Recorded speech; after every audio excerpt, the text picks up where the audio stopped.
میں جس عورت کے گھر کام کرتا تھا وہ بے حد حسین تھی۔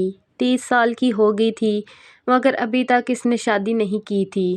وہ ہر روز ایک نوکر کا اشتہار دیتی اور روز ہی 4-5 بندے نوکری کے لیے آتے۔ وہ ان میں سے سب سے اچھی صورت والا نوکر رکھ لیتی اور اسے اچھا لباس پہنا کر اپنے ساتھ گاڑی میں لے جاتی، پر شام کو جیسے ہی واپس آتی تو مالکن کے پاس بہت سارے پیسے ہوتے جس میں سے وہ اس نوکر کو بہت بڑی رقم دے کر نوکری سے نکال دیتی۔ یہ اس کا روز کا معمول تھا۔ میں حیران ہوتا کہ ہر مالکن ان سے کیا کام لیتی ہے جس کی اتنی بڑی رقم ادا کرتی ہے۔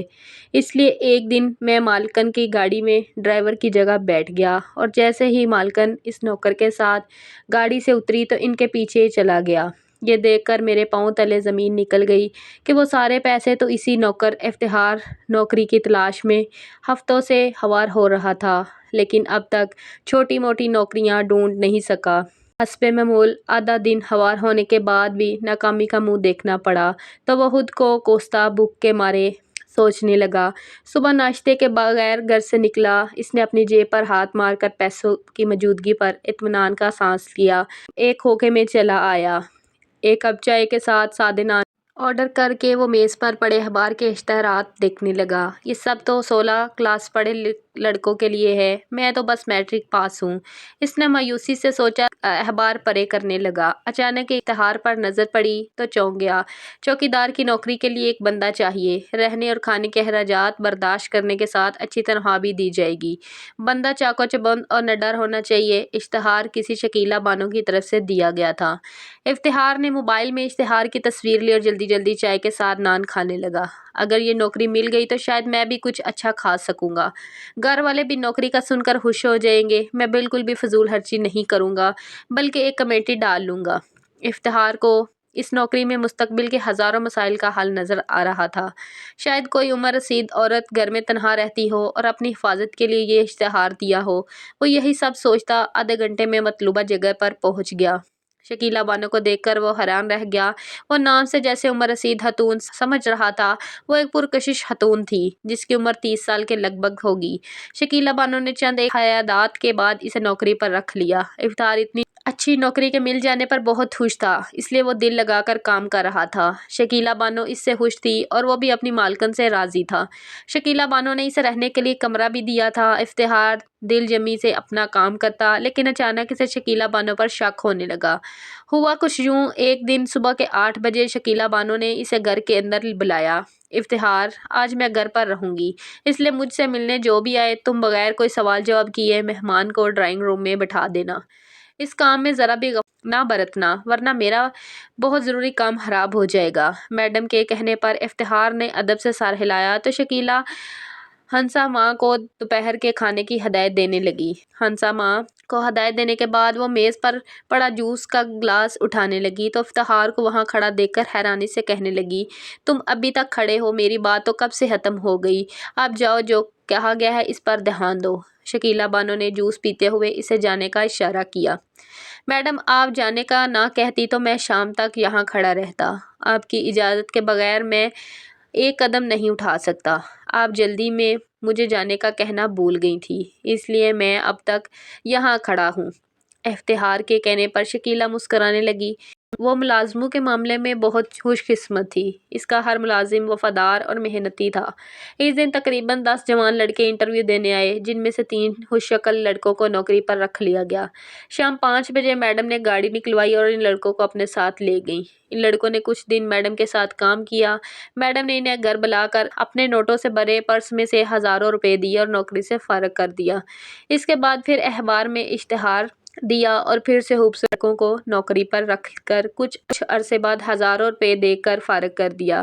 حیرت کی بات یہ تھی صرف خوش شکل لڑکوں کو ہی نوکری دی جاتی تھی۔ یہ سب دیکھ کر افتخار شکیلہ بانو کو غلط عورت سمجھنے لگا تھا۔ میڈم ضرور کسی غلط کام میں ملوث ہیں، اس لیے تو اتنی مشکوک حرکات کرتی ہیں، کہیں اسمگلنگ تو نہیں کرتی یا پھر منشیات کا کاروبار چلا رہی ہیں، اس لیے تو لاکھوں روپے پرس میں رکھ کر گھوم رہی ہوتی ہیں۔ इफ्तिहार हर हाल में मैडम के राज से पर्दा उठाना चाहता था, लेकिन इसे समझ नहीं आ रही थी कि ये सब कैसे करे। सोच सोच कर इसका दिमाग पागल हो रहा था। मुझे पुलिस के पास जाना चाहिए ताकि पुलिस मैडम के गलत कामों पर से पर्दा उठा सके। इसके सिवा मेरे पास कोई रास्ता नहीं।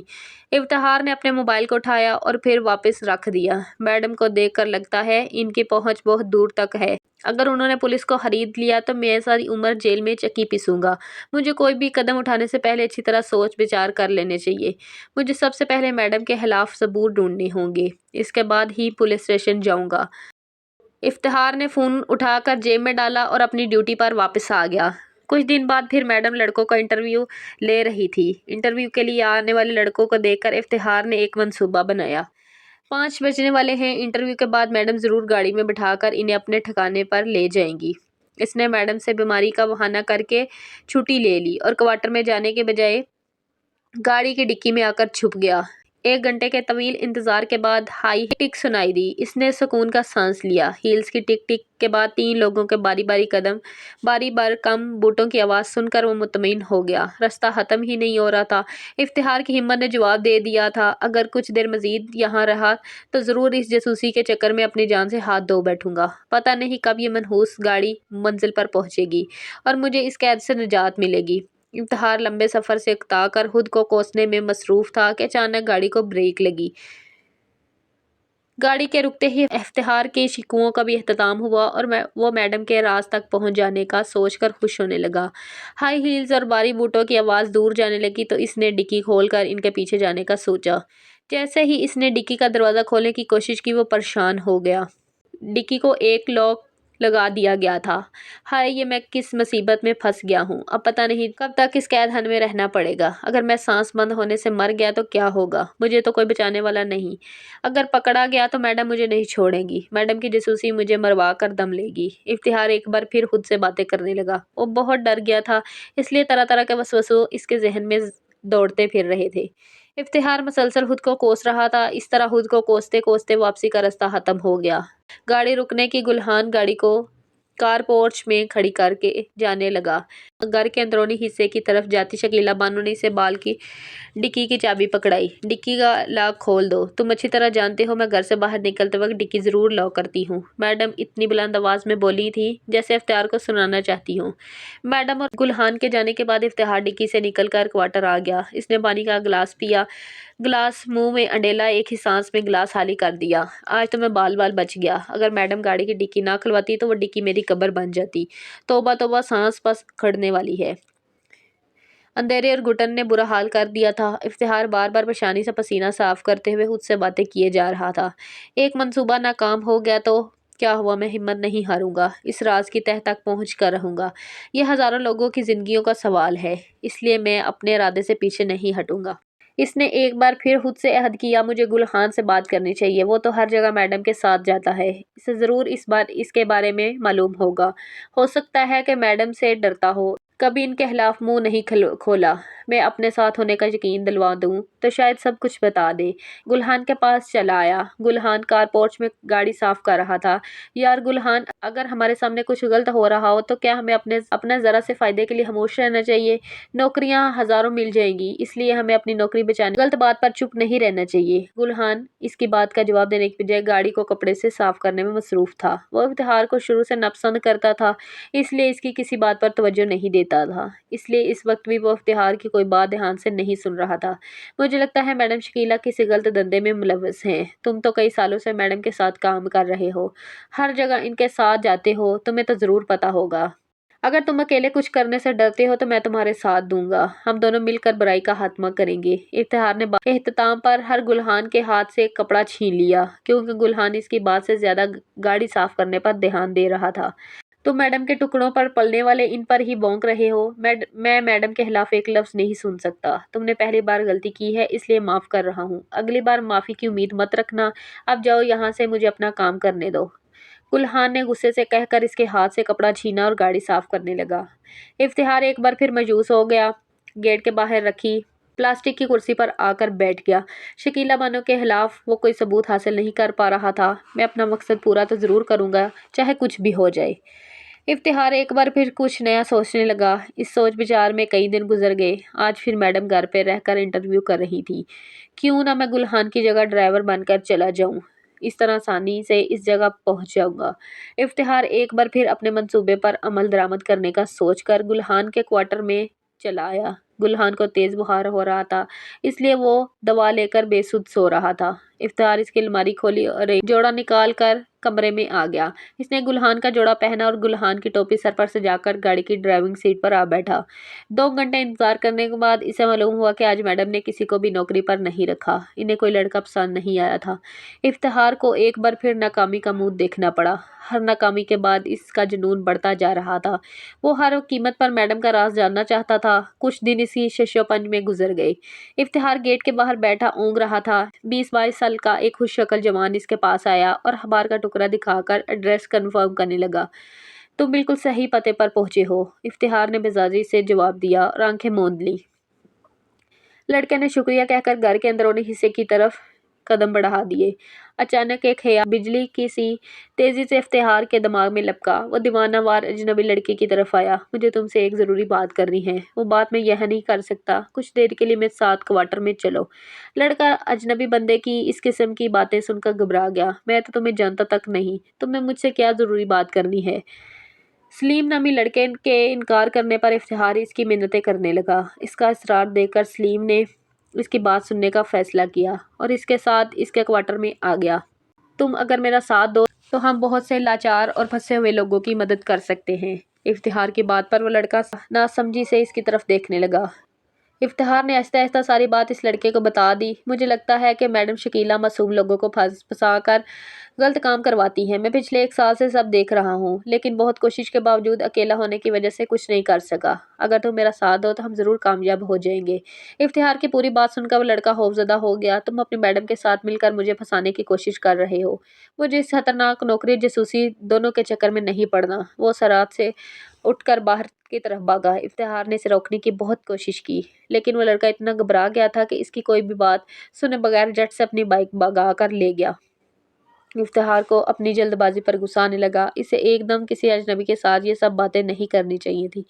अगर वो ये सब बातें जाकर मैडम शकीला को बता देता तो आज वो वहाँ अपनी नौकरी से हाथ धो बैठता। इफ्तिहार एक बार फिर नाकाम होकर खुद को कोसने लगा। मैडम की किस्मत अच्छी है जो हर बार किसी न किसी तरह बच जाती है। मुझे तो लगता है मैं कभी इस राज तक नहीं पहुंच सकूंगा। वो भी इन्हीं सोचों में गुम था कि गुलहान ने मैडम शकीला का बुलावा दे दिया। वो बेजारी से घर में दाखिल हुआ। वो अब मैडम से चिढ़ने लगा था, इसलिए इनका सामना नहीं करना चाहता था। इसलिए इंतहाई ज़रूरत के वक्त मैडम से बात करता था। वो ये नौकरी कब से छोड़ चुका होता, लेकिन बस मैडम का राज फश करने के मिशन ने इसे अब तक यहाँ रोका हुआ था। और फिर अगर इसका शक गलत निकलता तो वो बिला वजह इतनी अच्छी नौकरी छोड़ना नहीं चाहता। इसलिए वो जल्द से जल्द किसी नतीजे पर पहुंचना चाहता था। मैडम शकीला लाउंज में बैठकर खबरें सुन रही थी। इसे आता देखकर वॉल्यूम कम किया। क्या बात है इफ्तिहार, तुम इतने खामोश क्यों रहने लगे हो? तुम्हें यहाँ किसी चीज़ की तंगी या तनख्वाह कम लगने लगी है? शकीला बानों के लगावट से पूछने पर इफ्तिहार को लम्हों में अपना शक बेबुनियाद लगने लगा। अपने हर मुल्जिम की ख्याल रखने वाली नरम दिल शकीला बानो को किसी का नुकसान नहीं पहुंचा सकती। शायद इसलिए वो हर बार नाकाम हो रहा था। इफ्तिहार मिनटों में कोई भी कहानी गढ़ लेता, इस पर 100% ईमान भी ले आता, लेकिन ये सब बस कुछ वक्त के लिए होता, क्योंकि थोड़ी देर बाद इसका दिमाग इसे एक नई फिल्म दिखाने लगता। इफ्तिहार की सोच में पड़ गए, कोई शिकायत है तो बताओ, मैं अभी दूर कर दूंगी। पैसों की ज़रूरत है तो बिला झिझक कह दो। इसे सोच में पड़ देखकर शकीला ने एक बार फिर यकीन दहानी करवाई। मैडम, मुझे यहाँ कोई तकलीफ नहीं है और ना ही पैसों की ज़रूरत है। कुछ दिन से मौसमी बहार का शिकार था, इसलिए तबीयत सुस्त हो रही थी। मैं बिल्कुल ठीक हूँ, आप परेशान ना हो। इफ्तिहार के कहने पर शकीला मुतमईन नजर आने लगी। ये तो बहुत खुशी की बात है कि तुम यहाँ कोई तकलीफ नहीं है। अच्छा, तुम तैयार हो जाओ, आज गाड़ी तुम ड्राइव करोगे। गुलहान की तबीयत नहीं ठीक और मुझे एक ज़रूरी काम से जाना है। शकीला बानो के कहने पर इफ्तिहार तैयार होने चला गया। हो सकता है बहुत बार नाकामी देखने के बाद आज कामयाबी मेरे कदम छू ले। गुलहान की अचानक तबीयत खराब ना होती तो मैडम मुझे कभी अपने साथ लेकर ना जाती। वहाँ जाकर ज़रूर मुझे मैडम के बारे में कुछ पता चल जाएगा। वो मौका जो मुझे 1 साल कोशिश के बावजूद नहीं मिला, आज बगैर कोशिश के मिल रहा है। बस अब की बार मुझे हर कदम बहुत फूंक फूंक कर रखना होगा। ऐसा ना हो कि हर बार की तरह कोई गड़बड़ हो जाए।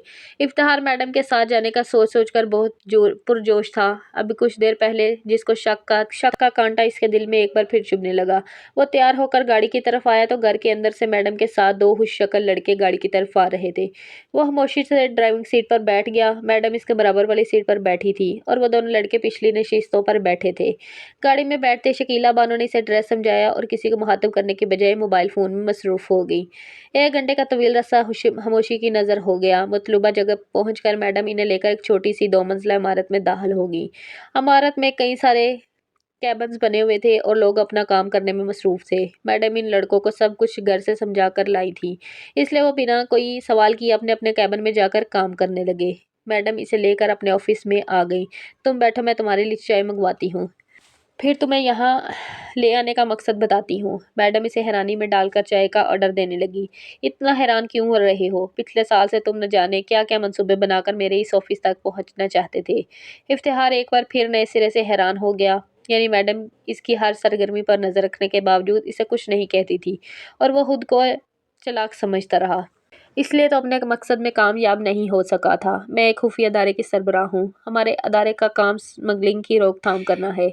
इस बार हमारा पाला एक अजीबोगरीब गिरोह से पड़ गया था, इसलिए हमें भी इसी हिसाब से सोचना पड़ा। ये बेस कॉलेज में पढ़ने वाले लड़कों पर मुश्तमिल गिरोह है जो कॉलेज की मासूम लड़कियों को दोस्ती का झांसा देकर बेच देते हैं। इनकी सरबराही बैरूनी लोग कर रहे हैं, इसलिए इन्हें पकड़ना आसान काम नहीं था। इसलिए हमने ऐसे लड़कों को ढूंढना शुरू किया जो खूबसूरत होने के साथ साथ अक्लमंद भी हों और होशियारी से इन लड़कियों को मोहब्बत के जाल में फंसाकर इनके गिरोह के बारे में इंफॉर्मेशन हासिल करके इन्हें गायब कर दे, क्योंकि अगर हम एक एक लड़की को पुलिस के हवाले करते तो वो अलर्ट हो जाते। इसलिए हमने सारी लड़कियों को बारी बारी ट्रैप करके एक ही बार पुलिस के हवाले करने का फैसला किया। शातिर दिमाग लड़कियों का गिरोह आहिस्ता आहिस्ता खूबसूरत लड़कों के जाल में फंसता गया और हमारा काम आसान होता गया। इस तरीके को इस्तेमाल करके हम बहुत सी मासूम लड़कियों की इज्जतें और जिंदगियां बचा चुके हैं। हर माह नए लड़कों को नौकरी में रखने का मकसद ये था कि वो हमारे लड़कों को पहचान न सकें, क्योंकि अगर वो किसी लड़की को पहचान लेते तो हम इनके नरगे में फंसी हुई लड़कियों को भी कभी ना बचा सकते। 1 साल की मुसलसल मेहनत के बाद अब हम अपने इस मिशन में कामयाब हो चुके हैं, इसलिए आज मैं तुम्हें यहाँ ले आई हूँ। अगर मैं पहले ये सब तुम्हें बता देती तो हमारे लिए मसला बन सकता था। इफ्तिखार हैरत से मुंह खोले मैडम की बातें सुन रहा था। वो सोच भी नहीं सकता था कि मैडम इस कदर अजीम औरत हैं। अगर तुम्हें मेरी बातों पर अब भी शक है तो तुम ये रिकॉर्ड्स देख सकते हो। इसमें हमारे काम के बारे में हर बात तफसील से बताई गई है। शकीला बानो ने एक स्याह रंग की मोटी सी फाइल इसकी तरफ खिसकाते हुए कहा तो इफ्तिखार सर झुका कर कहने लगा, मैडम मुझे माफ़ कर दें, मैं आपके मुतालिक गलत सोचता रहा। मैं हाथ जोड़कर आपसे माफ़ी मांगता हूँ।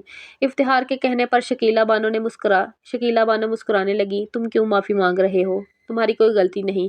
तुमने जैसा देखा वैसा सोच लिया। मैं जानती थी कि तुम मुझे गलत समझने लगे हो, लेकिन मेरा मकसद मेरी ज़ात से बढ़कर था, इसलिए मैंने मुनासिब वक्त पर तुम्हारी गलतफहमी दूर करने का सोच लिया। मेरे साथ ऑफिस और घर में काम करने वाले सब लोग मुझे बहुत इज़्ज़ीज़ हैं। शकीला बानो के कहने पर इफ्तिखार अबदीद हो गया। मैडम आज के बाद आप हर कदम पर मुझे अपने साथ खड़ा देखेंगी। मैं हर मुश्किल में आपका साथ दूंगा। इफ्तिखार के कहने पर शकीला बानो हस्बे आदत मुस्कुराने लगी। इसे अपने अगले मिशन को मुकम्मल करने के लिए इफ्तिखार की ज़रूरत पड़ने वाली थी।